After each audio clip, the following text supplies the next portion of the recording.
So when Patricia asked me to do a little bit of something about university, I was buzzing, but also I graduated 6 years ago now. So I thought it might be good to bring someone a little bit more recent, and that's why Holly is here as well. So Holly, do you want to introduce yourself? Yep, so like Dom, I also went to the University of Warwick. I graduated last year, did a degree in law, and this year I've been doing a postgraduate course in Leeds. So I've had 2 experiences of being at universities. Amazing. And we're just going to do a little quick chat, but we're going to split it into 2. We thought we'd talk about, first of all, preparing for university and the questions that we might have, especially with adaptations that we might need. And then for the second half, we're going to talk about actually settling in. It can be a very different experience for some of us who are having to think about extra things. So, Holly, first question.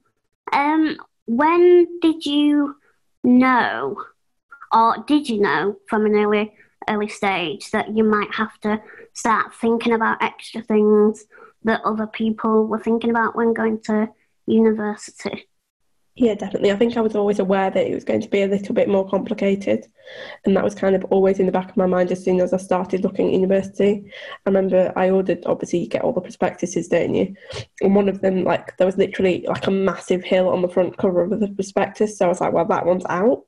And it was just like from the start I was very aware that it was going to be something that would be a big consideration. Yeah, the brochures are a really big thing. Like at Leeds, there's like a staircase on the Parkinson, and I was like, oh, I can't go there. And it actually took me to like actually visiting. So that's a tip. If you're interested in somewhere, definitely go and visit. But that's just a tip from me. So when you were choosing, and you eventually chose Warwick, did you go round? Did you have a look? What were the things that you were kind of looking for? So I went to all the open days. That was something that was really important because I think it's good to go and see it because, you know, it's all very well seeing the pictures, but actually being there, having an idea. One thing that I knew kind of would be helpful for me was a campus university, which Warwick very much is. It's kind of seen as a little bubble. So that was something that I really liked. And also going on the open days or just to visit the university, I would contact the disability services at the relevant university that I was wanting to go to and say, could I come and look around? And often they'd show me around, even if it wasn't an open day. And looking at accommodation was really important because to me, you know, I wanted to make sure that the accommodation was accessible because I did notice different universities had different ideas of what was accessible. I mean, one university, the room wasn't actually bigger. They just put a single bed instead of a double bed to make more space. I was like, not quite what I was kind of picturing. So different universities have different ideas. So I think going on that open day and looking is really important. Yeah. And did you have much choice, or was it down to like this one's accessible and that's it? Yeah, I did have a choice. I think I only applied to the 3 universities in the end, just because I didn't want to apply somewhere I knew I didn't want to go. But there certainly was other ones I could have gone to, and it's very dependent. I was kind of also thinking about the subject and the career that I wanted, and kind of what kind of university I wanted to go to. But you know, there's so many different universities, and there were other ones I could have applied to had I actually wanted to. Yeah. I always find it interesting thinking about uni. I don't know what you think, but I found the sort of seesaw of thinking about academic side versus actually going to uni and having the experience. I'm not going to lie. Like the academic side was quite a lot lower, and I was just constantly worried about, was I going to be able to do everything? Was that the same for you? Like, how did you sort of see that yourself? Yeah, definitely. And I think one thing was that I kind of knew that going clubbing, for example, isn't as easy for me as other people. So Warwick isn't known for being a massive clubbing university. It's very much focused on kind of bars and societies and that kind of side. So that worked really well for me. And I think it's about looking and just going to the university and also just getting the information. So looking on the university website, looking at the Students' Union, you kind of get a bit of a vibe. Talking to other people who've gone to the university, whether they're disabled or not, gives you an idea of what kind of thing is big amongst those students. There's normally a Facebook group that you can look in, and it's about kind of doing that little investigation and figuring out what's best for you. Yeah, definitely. So moving on to when you got to Warwick and week 1, how did you feel? What did you get up to? Did it live up to what everybody talks about, this incredible Freshers Week that everyone says? I think at first it was really overwhelming. It was just so busy. You can't ever kind of get ready for freshers. I don't think anything can prepare you for what it is. But for me, I knew that societies were going to be a massive part of my university experience, so I really made sure I connected with that. And actually that's how I kind of made, especially in freshers, most of my friends. I mean, obviously the people who I lived with I was friends with, but also going to like the Law Society events, that was a massive part of my university experience. Because I think especially in those welcome lectures, I mean, we had 300 people on our course, and it's impossible when you're just popped in a lecture theatre to try and find the people who you're going to be friends with. In a lecture, you're not talking to the people, you're just sat there. So I think for me, the society things were really important, and I went to a few and went to the societies fair, got to know people. It was that kind of getting involved, I think, was the most important thing, and really taking those opportunities. Yeah, definitely. In terms of getting involved, I found it quite hard to sort of tell people, because obviously you sort of need to know, is it going to be accessible? Can you get in? And I remember like writing emails for like half an hour just to the president of, whatever society, saying I'm in a wheelchair, which shouldn't be the case. You should just rock up. But did you have sort of any moments like that where you had to decide whether to ask about adjustments?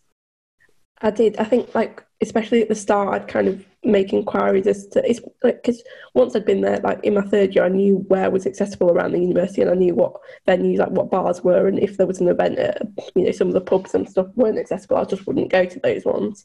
But it's also about having that conversation. And one thing that because I got really involved in the Law Society, I was actually on the exec. We did a tour to Liverpool, and the person organising it had messaged me, like without me asking, had messaged me saying, like, do you want to come? Because if you do, I'll get it all sorted for you. And she did it all for me without me even having to. So we got like an accessible bus, and the hostel was accessible, which it's about getting involved and having that communication. And I think if you are open and honest, then often people are really willing to make those adjustments. Definitely. It just takes a bit of like, once you do it once, you get pretty, like, outside of uni as well, when you go into restaurants and whatever. So, yeah, definitely just practice, isn't it? I suppose we should go on to the academic, because that's what uni is all about. In terms of like having brittle bones and the workload, first of all, did you break when you were in uni, and did that affect your time at uni? Yeah, I did really cleverly. 3 weeks in, I went wheelchair racing, tipped backwards out of said wheelchair and broke my wrist, which was really handy 3 weeks into university. So that did affect me, but I managed to engage in communication. So straight away I was like emailing my personal tutor, like, this has happened, like I don't know what to do, which was like, it's going to be fine. So most of my lectures were recorded anyway, so I could watch them whenever I needed to. And seminars, I actually got them kind of rearranged. So I only missed, I think, 2 days of uni, and I managed to quickly kind of get back. So I don't think I missed any seminars because of that, which I was quite proud. It was quite an achievement. And again, it's that communication, and I built up a really good relationship with my personal tutor. So for people who don't know, it's kind of like an academic who's just there you can just ask them anything. I made sure that they were very aware what my condition was. And they had disabled students before, so they kind of knew what to deal with, and that was a really good way of doing it. Yeah. And in terms of, I'm just going to sort of move on to when you graduated, and now you're sort of looking for jobs. For people who don't know Holly, she's been quite famous, well, not famous, locally, You've been on the news. Do you want to tell us a little bit about what you've recently experienced? Do you mind talking about that? About applying for jobs and what's happened? So, like many, I'm currently job searching. Well, technically not anymore. So I got an interview at a large company, asked about wheelchair access, and the interview was promptly cancelled. I tweeted about this, raised it, and Look North, which is like, for those who don't know, is like the local news, covered it. The company then realised the error of their ways, got in touch with me, rearranged the interview, and now I think I've been successful in getting the role. I'm meeting them next week at somewhere that is accessible to discuss the adjustments that can be made. So I think, again, it's about, if something happens, don't just accept it. And at university, it was the same. There was one lecture theatre at uni that wasn't accessible, and there was no way for me to get in it. And I once had a lecture scheduled in that, and I went to the law school and I was like, look, this isn't, you're going to need to reschedule it. And they were like, all right, yeah, that's fine. And they did it. But some people might have just been like, all right, yeah, I can't go to that lecture. But I was like, excuse me, I pay the same as everyone else. Can we sort this out, please? And it's just about raising the issue and not just accepting it. Yeah. And at the end of the day, you're paying good money to get the education like everybody else. So if you're not getting the same experience, it's easier said than done. But, I've been in a similar situation where the lecture room wasn't accessible and my lecturer was nearly crying and I had to comfort her. And I was just like, there's a lot of situations that we have to sort of try and push. But congratulations for getting through that, because that's a tough situation. And good luck for the next meeting with the job. I've moved on a little bit from uni, but yeah. I will wrap up because I know we're tight for time. I just wanted to add, I've been asking people, my ex-colleagues at the university, in terms of COVID, and if anybody's going to university soon or thinking about it, just the tips really are that get in touch with the university that you're thinking about going to as early as possible. Go to the disability services wherever they are on campus, and make sure you just push for how they're going to sort of change things. Is it going to be safe? And if you need those adjustments, don't be shy to ask for them and see if they'll adapt. I just wanted to add that because it's a bit of a tough time for students at the moment. So, anything else, Holly? Just to add, disability services, it's a really great way to kind of, I remember once, that this sounds really weird, but there was basically a table blocking the disabled chair that I normally sat in, so I couldn't get to it. So I literally emailed the person who I knew at disability services, and he emailed the States and got them to move the table. So the next time I went in, it was moved. And it was just little things like that. But I was like, I think every time they got an email from me, they were like, oh, here we go. But I just was like, can we just move this table, please? And they were like, yeah, and it's about, just asking for those things, because if you don't ask, they don't know. Yeah. And you're helping other people as well by sort of keeping that conversation going about accessibility, because there'll probably be other people that are feeling it as well that might not want to say anything. So definitely speak up. We can take any questions if anybody's got any, but that's just a quick fire round little chat about uni.